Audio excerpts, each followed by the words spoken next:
Nakiisa ang ating mga kababayan sa Baguio City sa World AIDS Day sa pamamagitan ng isang masquerade parade. Ito ang balita ni Brian Lacanlale.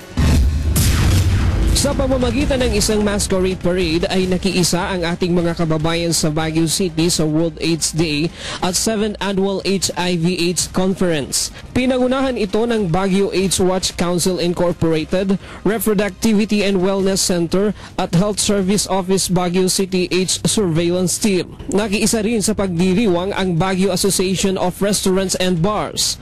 Nagmasquerade tayo para gampanan natin yung tema ng 7th Annual HIV/AIDS Conference. Na ang tema ay ang pagbabago ay hindi maitatago, nasa isip, salita at gawa. Kung nakikita natin ito, maaaring it will be towards clean entertainment. Yun ang vision natin dito sa Baguio City. Ang HIV o Human Immunodeficiency Virus Infection ay isang sakit ng immune system ng tao na pag lumala ay maaaring mauwi sa last stage nito ay AIDS o Acquired Immune Deficiency Syndrome.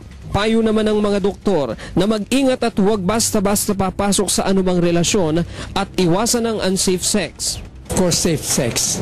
Do not just enter into any relationship. Mula rito sa Baguio City, Brian Lacanlale, UNTV News.